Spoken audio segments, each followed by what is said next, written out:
Hello students, आज हम लोग डिस्कस करने लग रहे हैं exercise 3.1 NCERT mathematics class 10 chapter 3 का एक्सरसाइज 3.3 के कुछ क्वेश्चंस हमने कर लिए प्रीवियस वीडियो में और जो बचे हुए क्वेश्चन है वो हम लोग इस वीडियो में खत्म कर देंगे। ठीक है, तो हम लोग एक्सरसाइज से क्वेश्चन नंबर 3 का 4th क्वेश्चन है वर्ड प्रॉब्लम, और जो नीड्स है क्वेश्चन की मैं वो बोर्ड पे लिख चुका हूँ। तो मैं एक बार आप लोगों को ये समझा देता हूँ कि क्या लिखा है मैंने।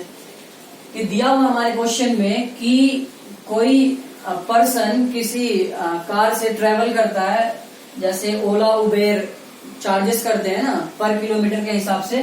तो 10 किलोमीटर उसने ट्रेवल किया, ठीक है, 10 किलोमीटर का चार्ज उसने लिया 105, ठीक है।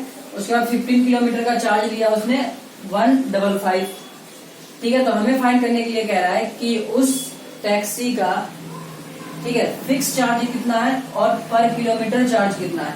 तो कहने का मतलब ये है कि जब हम इसने किस तरह का कंडीशन रखा है कि अगर किसी टैक्सी को हम हायर करते हैं, ठीक है, तो उस टैक्सी पे बैठने का चार्ज फिक्स है, 5 रुपए 10 रुपए जो भी हो वो बैठने का फिक्स चार्ज है। उसके बाद उसके अलावा उस फिक्स चार्ज के अलावा वो पर किलोमीटर के हिसाब से चार्ज करता है, ठीक है। तो फिक्स चार्ज और पर किलोमीटर हिसाब से चार्ज करके उसने पे 10 किलोमीटर ट्रेवल किया तो कितना पे करा 105 और 15 किलोमीटर का 155। तो आप समझ गए होंगे कि क्वेश्चन में क्या बोला गया है, ठीक है। तो इसमें 3 बातें बोली फाइंड करने के लिए। पहले कह रहा है कि फिक्स चार्ज बताओ, ठीक है, उस पर बैठने का चार्ज कितना है, उसे हायर करने का चार्ज कितना फिक्स, ठीक है। उसके बाद पर किलोमीटर के हिसाब से कितने रुपए वो ले रहा है। उसके बाद पूछा है कि 25 किलोमीटर डिस्टेंस जब वो कवर करेगा तो कितने रुपए उसे देगा, ठीक है। तो स्टार्ट करते हैं। लेट सबसे पहले कहते हैं फिक्स चार्ज है ना, फिक्स चार्ज हमने मान लिया x रुपीज, ठीक है, और एज पर किलोमीटर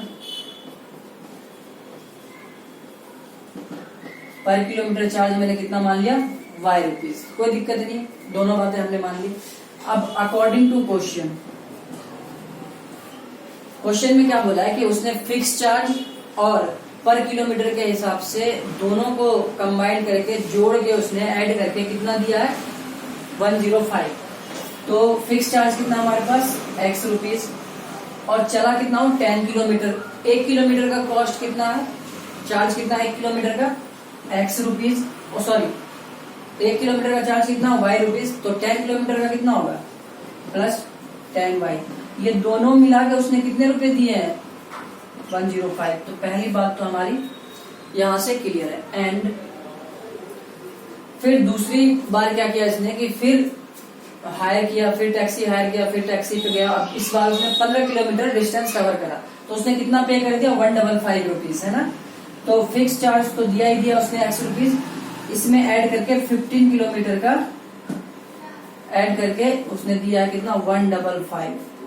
तो ये 2 बातें तो हमारी पूरी तरीके से क्लियर होंगी, आप लोगों को कोई डाउट नहीं होगा। ये सेम क्वेश्चन किस तरीके से आप लोग इसे रिलेट कर सकते हैं, बैट और बॉल की तरह जो हमने कॉन्सेप्ट तैयार किया था उसी तरीके से, ठीक है। तो 2 इक्वेशन हमारे पास आ चुके हैं। अब x और y की वैल्यू निकालनी, सब्स्टिट्यूशन मेथड लगा देते हैं। फ्रॉम इक्वेशन 1 से आप लोग x की वैल्यू यहां से निकाल लीजिए 105 माइनस 10y। तो ये आप लोगों के लिए इक्वेशन 3 हो गया, ठीक है। इक्वेशन 3 हो गया। तो यहाँ क्या कर देंगे substitute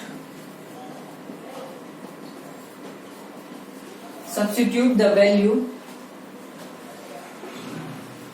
value of x in equation second. किसमें पुट करेंगे सेकंड में, क्योंकि x तो हमने वैल्यू निकाली ही है। तो सेकंड हमारे पास इक्वेशन का x प्लस 15y 155, ठीक है। तो x की वैल्यू आप लोग यहाँ रखिए 105 minus 10y plus 15y equal to 155। यहाँ तक कोई दिक्कत नहीं, अच्छा ठीक है। तो इन दोनों में कैलकुलेट कीजिए तो कितना आएगा प्लस का 5y इक्वल टू 155, इसको इधर शिफ्ट कीजिए तो 105। तो 5y इक्वल टू कितना आएगा यहाँ पे 50। कोई दिक्कत इसमें 50 आएगा 155 में 105 का, ठीक है, तो y इक्वल टू हमारे पास 50/5 10 रुपीज। इसका मतलब ये हो गया कि y की वैल्यू हमारे पास कितना है 10 रुपीज। अच्छा y है क्या, y पर किलोमीटर के हिसाब से चार्ज है, मतलब वो पर किलोमीटर हिसाब से चार्ज कितना ले रहा है 10 रुपीज। ठीक है, तो फिर वही बात, तो x की वैल्यू क्या होगी, put the value of y in equation third, equation third पे पुट कर दीजिए। तो x आ जाएगा x equal to 105 minus 10 multiply 10, ये 100 होगा तो ये कितना आएगा 5 रुपए, तो x इक्वल टू 5। तो इसका मतलब ये होगा कि फिक्स चार्ज जो था उसका गाड़ी पे बैठने का, ठीक है, किसी भी टैक्सी पे बैठने का, सिर्फ बैठने का फिक्स चार्ज सबके लिए 5 रुपीज था। अब उसके बाद पर किलोमीटर हिसाब से वो चार्ज करेगा, और पर किलोमीटर हिसाब से कितना चार्ज ले रहा है वो 10 रुपीज। ठीक है, तो x और y की वैल्यू निकाल ली, दो चीज तो हमारे पास आ गई। तीसरी बात करते हैं हम, तीसरी बात है ना, अच्छा तीसरी बात क्या है, तीसरी बात कह रहा है कि cost of charge for 25 kilometre. ठीक है, तो चार्ज फॉर 25 किलोमीटर, 25 किलोमीटर का चार्ज कितना होगा। अच्छा 25 किलोमीटर का इक्वेशन क्या बनेगा हमारे पास, 25 किलोमीटर का चार्ज, उसमें क्या होगा कि x रुपीज तो वो लेगा ही लेगा। किसी ने अगर 25 किलोमीटर ट्रेवल किया है तो इसका मतलब होगा x रुपीज फिक्स चार्ज तो वो लेगा ही लेगा, प्लस 25 किलोमीटर का y के हिसाब से लेगा। ये तो इक्वेशन बनेगा। अगर हमने 10 किलोमीटर ट्रेवल किया है तो 10 किलोमीटर ट्रेवल किया तो x प्लस 10y, हमने 15 किलोमीटर ट्रेवल किया तो x प्लस 15y, हमने 25 किलोमीटर ट्रेवल किया तो कितना हुआ x प्लस 25y। तो हमारे पास अब x की वैल्यू भी है और y की वैल्यू भी है, तो दोनों को हम यहाँ पे डाल देते हैं। तो ये 5 प्लस 25 मल्टीप्लाई y की वैल्यू 10, 5 प्लस 250, इतना रुपीज आंसर। ठीक है, तो ये आपका आंसर, एक आंसर ये और एक आंसर, तो ठीक है, ये आपका तीनों आंसर है। तो उसने 25 किलोमीटर ट्रेवल करने में कितना चार्ज किया है 255 रुपीज। ठीक है, चलते हैं अपने नेक्स्ट क्वेश्चन। तो नेक्स्ट क्वेश्चन की तरफ चलते हैं। नेक्स्ट क्वेश्चन हमारा क्वेश्चन नंबर 5 थर्ड का, क्वेश्चन नंबर 5। क्वेश्चन नंबर 5 में क्या है, मैं क्वेश्चन पढ़ रहा हूँ, आप लोग ध्यान से क्वेश्चन, अगर आप लोगों के पास बुक है तो आप लोग देख सकते हैं, जिसके पास नहीं है मैं बोल रहा हूँ, अब ध्यान से आप लोग सुनिए, या तो हमारे पास टेलीग्राम चैनल पे इस क्वेश्चंस के सीट है, जिसके पास बुक नहीं है वहां से भी टेलीग्राम चैनल को ज्वाइन करके आप लोग क्वेश्चंस ले सकते हैं। ठीक है, तो क्वेश्चन नंबर 5 में दिया हुआ कि अ फ्रैक्शन बिकम्स 9/11। ठीक है, कह रहा है कि फ्रैक्शन है, क्या है फ्रैक्शन। अच्छा फ्रैक्शन होता क्या है, फ्रैक्शन होता है मतलब कि डिवाइड के फॉर्म में, P/Q के फॉर्म में कह सकते हैं। हमारे पास ये रहा फ्रैक्शन। फ्रैक्शन में क्या होता है कि एक न्यूमरेटर होता है, ऊपर वाला न्यूमरेटर होता है और नीचे वाला डिनोमिनेटर होता है ना, जिसको हम लोग हिंदी में अंश और हर कहते हैं। ठीक है, न्यूमरेटर को अंश और डिनोमिनेटर को हर कहते हैं। ठीक है, तो ये वाली बात है। तो हमारे पास फ्रैक्शन का मतलब है कि न्यूमरेटर और डिनोमिनेटर, और उसी पे बात किया इसने। ठीक है, इसमें क्या बोला है, तो हम लोग क्या करते हैं, इसको पहले कंसीडर कर लेते हैं। तो हमें फ्रैक्शन ही बोला क्वेश्चन में निकालने के लिए, तो हम कहते हैं लेट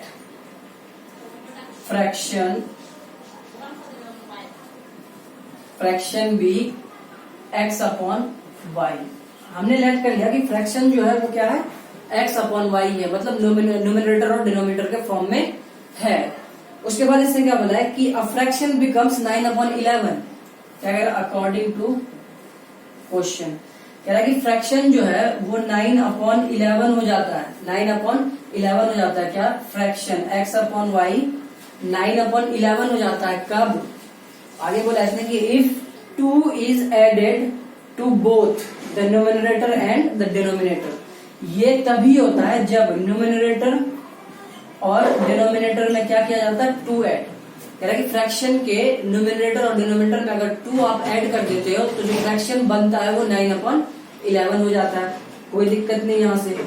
ठीक है, तो ये पहला इक्वेशन हमारा यहाँ से बन जाएगा। मैं दूसरा भी इक्वेशन यहाँ बनाता हूँ, उसके बाद हम लोग सॉल्व करना स्टार्ट करेंगे। अच्छा, दूसरी बात क्या बोली इसने क्वेश्चन में कि if 3 is added to both the numerator and the denominator it becomes 5/6। वही बात बोली इसने कि अगर x/y में 3 ऐड कर दें हम, न्यूमरेटर और डिनोमिनेटर में 3 ऐड कर देते हैं, तो ये फ्रैक्शन क्या बनता है हमारा, ये फ्रैक्शन बन जाता है हमारा 5/6। क्या बनता है हमारा 5/6। Find the fraction. ठीक है, इतनी सी बात उसने कही है, कह रहा फाइंड द फ्रैक्शन। तो दो बातें हमने निकाल ली है। अब इन्हीं से दो इक्वेशन आ जाएंगे और दो इक्वेशन आएगा तो इजिली हम एक्स वाई की वैल्यू फाइंड कर सकते हैं। उसके बाद फ्रैक्शन भी हम लोग सॉल्व कर लेंगे। तो कुछ नहीं करना, क्रॉस मल्टीप्लाई कर दो आप लोग इसमें। ठीक है, एंड कर दो यहाँ पे, एंड ये दो बातें हैं। ठीक है, तो ये हमारे पास क्या हो जाएगा 11x + 22 = 9y + 18। तो 11x - 9y = 18 - 22। तो 11x - 9y = -4। ये इक्वेशन फर्स्ट, कोई प्रॉब्लम नहीं इसमें। इसको निकाल लेते हैं, ये इसको क्रॉस मल्टीप्लीकेशन कर दो। यहां से आ जाएगा 6x + 18 = 5y + 15। तो 6x - 5y = 15 - 18। ठीक है, तो 6x - 5y = -3। ये इक्वेशन सेकंड। कोई प्रॉब्लम नहीं यहाँ तक। यहाँ तक आप बहुत अच्छे से चीजों को समझ रहे होंगे। ठीक है, अब नाउ अब क्या करना है हमें कि किसी एक इक्वेशन की वैल्यू दूसरे एक वेरिएबल की वैल्यू दूसरे वेरिएबल में फाइंड करके उसमें पुट कर देना है। From equation 1। इक्वेशन 1 से अगर हम बात करते हैं तो क्या, या तो आप लोग 2 से ले लीजिए, 2 से कैलकुलेशन हमारा ठीक हो जाएगा। 2 से फ्रॉम इक्वेशन 2 तो हमारे पास क्या है 6x - 5y = -3। तो यहां से 6x = -3 + 5y, x = -3 + 5y / 6। तो इतनी सी बात आप लोग समझ रहे होंगे। ठीक है, ये इक्वेशन थर्ड, ये इक्वेशन थर्ड। सब्स्टिट्यूट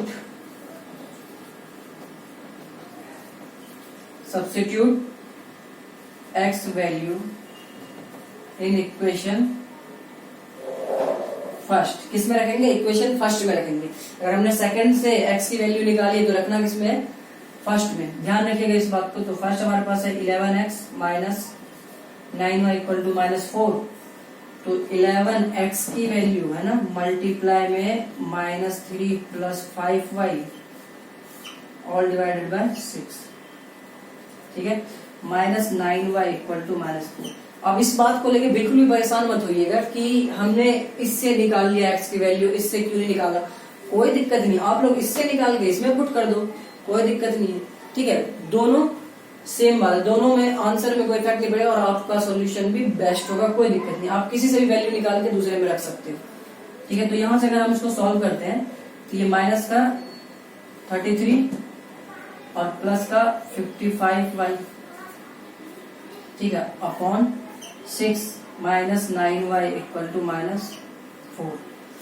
अच्छा, इसको थोड़ा सा और सॉल्व कर लेते हैं। तो ये -33 + 55y, ये इधर मल्टीप्लाई हो जाएगा -54y / 6 = -4। दिख रहा होगा आपको, मैं बोल देता हूँ -33 + 55y - 54y / 6 = -4।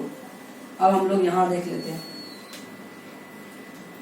यहां पे क्या होगा कि -33 तो आएगा ही आएगा। अच्छा, ये 55y है, ये 44y है, प्लस का माइनस का, तो प्लस का आ जाएगा हमारे पास y और इक्वल टू क्रॉस मल्टीप्लीकेशन कर, जिसको इधर मल्टीप्लाई करते तो -24 तो y = -24 और ये इधर जाएगा +33। तो y = कितना आ जाएगा 24 6 30 3 33 9। y की वैल्यू कितनी आई 9। इसका मतलब ये है कि y क्या था, डिनोमिनेटर कितना आ चुका है 9। अब इसी y की वैल्यू को हम क्या करने वाले हैं, पुट कर देंगे किसमें, इक्वेशन थर्ड में। Put the value of y in equation third. Equation third में वैल्यू पुट कर दे तो x equal to -3 + 5y upon 6। x equal to -3 + 5 multiply y की वैल्यू 9 अपॉन 6, तो ये -3 + 45 अपॉन 6 कितना आ जाएगा यहाँ से 42 आ जाएगा, क्योंकि 45 में से 3 जाएगा तो 42, तो ये 7 6 42। ठीक है, तो x की वैल्यू जो हमारे पास आई है वो 7 आई है। x की वैल्यू क्या है 7 है। अगर x की वैल्यू 7 है तो आप लोग बहुत अच्छे से एक बात ध्यान सकते हो, तो फ्रैक्शन हमारे पास क्या होगा, फ्रैक्शन जो है हमारे पास x अपॉन वाई वो क्या होगा x 7 अपॉन 9। तो ये फ्रैक्शन ऐसा होगा जिसमें अगर मैं +2 कर दूं दोनों में तो 9/11 आएगा। चेक कर सकते हो आप लोग, 7 में 2 ऐड करो 9 आ रहा, 9 में 2 ऐड करो 11 आ रहा, तो आपकी सारी कंडीशंस भी फुलफिल हो जाएंगी जैसे ही आपके आंसर आपके हाथ में होंगे। ठीक है, तो इसको आप बहुत अच्छे तरीके से समझ भी लीजिए और नोट भी कर लीजिए। चलते हैं हम लोग नेक्स्ट क्वेश्चन पे, और कंफ्यूज मत होइएगा, ये है पहले, उसके बाद ये, फिर ये, फिर ये। ठीक है, ये और ये साथ में, फिर ये वाला, उसके बाद ये वाला, फिर ये।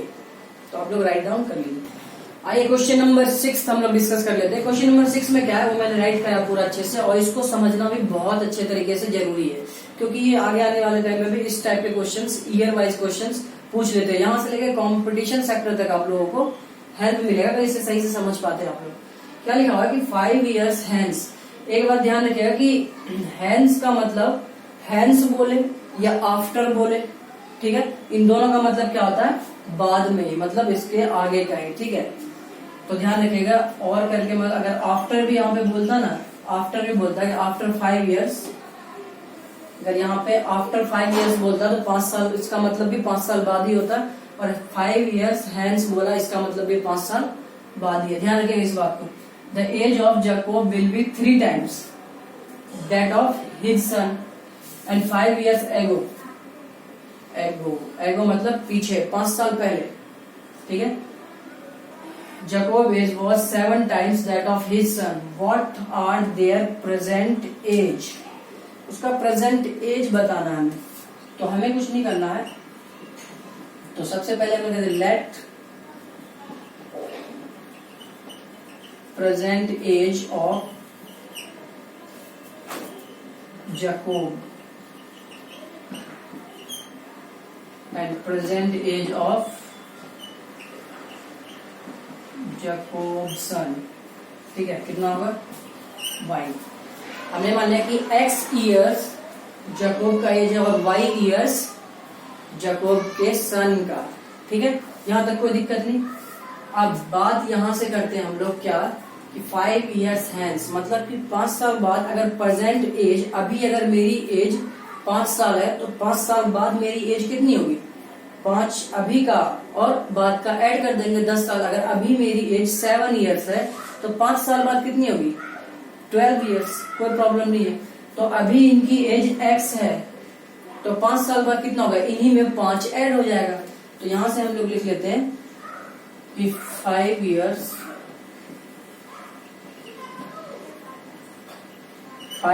hence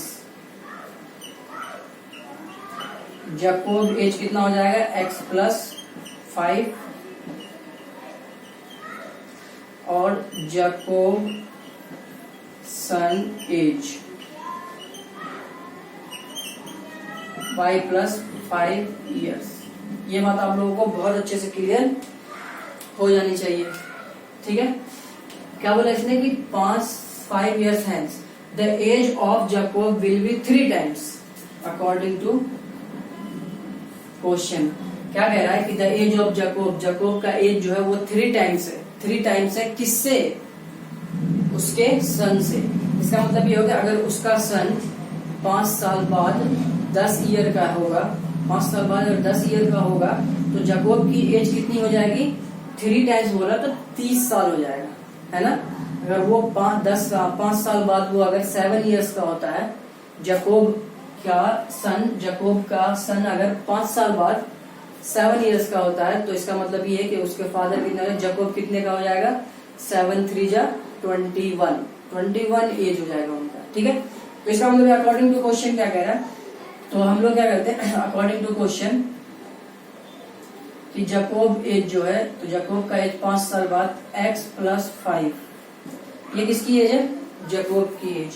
जैकोब की एज बराबर हो जाएगी किसकी, उसके सन के एज की 5 टाइम्स, है ना, 5 टाइम्स। तो y + 5 सॉरी 3 टाइम्स है ना, y + 5 तो है ही इसका, और इसका 3 टाइम्स, इसी का क्या हो जाएगा 3 टाइम्स। तो बेसिकली बात है, अब जाके ये दोनों क्या हो जाएंगे, बराबर होंगे, है ना। हाँ, तो यहाँ से आप लोगों का एक इक्वेशन निकल के आ जाएगा, ये 3y + 15 x - 3y = 15 - 5 = 10। इस बात को आप लोग बहुत अच्छे तरीके से समझ गए होंगे। ठीक है, तो हम लोग क्या करते हैं ना, अब अगेन पहली कंडीशन से हमने एक इक्वेशन निकाल लिया, दूसरी कंडीशन भी इतने लगाई हुई। दूसरी कंडीशन क्या लगाई है, इसने बोला 5 इयर्स एगो, अब 5 साल पहले की बात कर रहा हूं। तो हम लोग देख लेते हैं कि 5 इयर्स एगो 5 साल पहले, अभी अगर प्रेजेंट एज है तो बाद का हमने देखा, अगर अभी प्रेजेंट एज है तो पहले का देखेंगे। तो 5 इयर्स एगो जैकोब एज कितना हो जाएगा, जैकोब का एज कितना होगा, x - 5। बड़ी बेसिक सी बात है, अगर अभी मेरी एज 10 इयर्स है तो 5 साल पहले मेरी एज कितनी रही होगी, 5 इयर्स। इसका मतलब ये कि 10 में से मैंने 5 को सब्ट्रैक्ट किया। अगर अभी मेरी एज 7 इयर्स है तो 5 साल पहले मेरी एज कितनी रही होगी, 5 माइनस करेंगे तो 7 - 5 2 इयर्स। तो सेम वही हमने कहा कि अभी अगर x है परसेंटेज, तो 5 साल पहले कितनी होगी, x - 5। तो जैकोब सन एज, जैकोब के सन का एज कितना होगा, y - 5। इस बात में आप लोगों को कोई परेशानी नहीं होगी। अब अकॉर्डिंग टू क्वेश्चन उसने फिर बोला है, क्या बोला है, अच्छा जैकोब एज क्या है, x - 5, ये हो जाएगा 7 टाइम्स किसके, अपने सन के, ये रहा सन। तो ये बात आप लोग समझ रहे होंगे। x - 5 = 7y - 35, x - 7y = -35 + 5, that means कि -30। तो x - 7y = -30। तो ये आपका इक्वेशन नंबर 2। तो यहां तक कोई भी प्रॉब्लम आप लोगों को नहीं होनी चाहिए। ठीक है, तो बस कुछ नहीं था, लैंग्वेज समझना था, हमने लैंग्वेज समझी और दोनों इक्वेशन फाइंड कर ली। तो अब हम लोग यहाँ पे क्या कर लेते हैं, किसी एक से निकाल लेते हैं इक्वेशन। तो फ्रॉम इक्वेशन फर्स्ट से बात करें 10, तो x = 10 + 3y। तो ये बात हमारे पास एक और आ गई, है ना। Substitute the value of x in equation, कौन से इक्वेशन में करेंगे, इक्वेशन 2 में। x - 7y = -30। तो x हमारे पास है 10 + 3y - 7y = -30। तो यहां से कितना आ जाएगा, माइनस का 4y = -30, और ये इधर आएगा -10, -4y = प्लस 40 हो जाएगा, ये माइनस कैंसिल, y =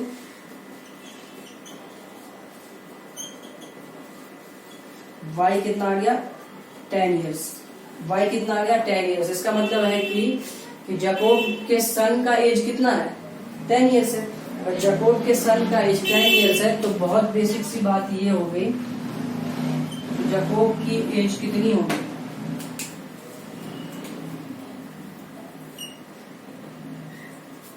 तो अब यहाँ पे हम लोग देख लेते हैं कि y = 10, तो x की वैल्यू निकालेंगे तो पुट एक्स इन इक्वेशन थर्ड में पुट कर दिया, एक्स माइनस 3y है ना, x minus 3y equal to 10। तो x equal to 10 plus 3 multiply 10, y की वैल्यू कितनी आई है 10। तो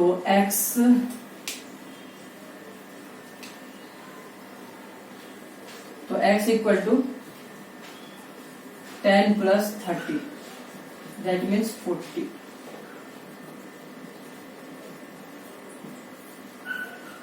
यही तो है जकोब की एज, ये रहा परसेंटेज, और जकोब के सन का एज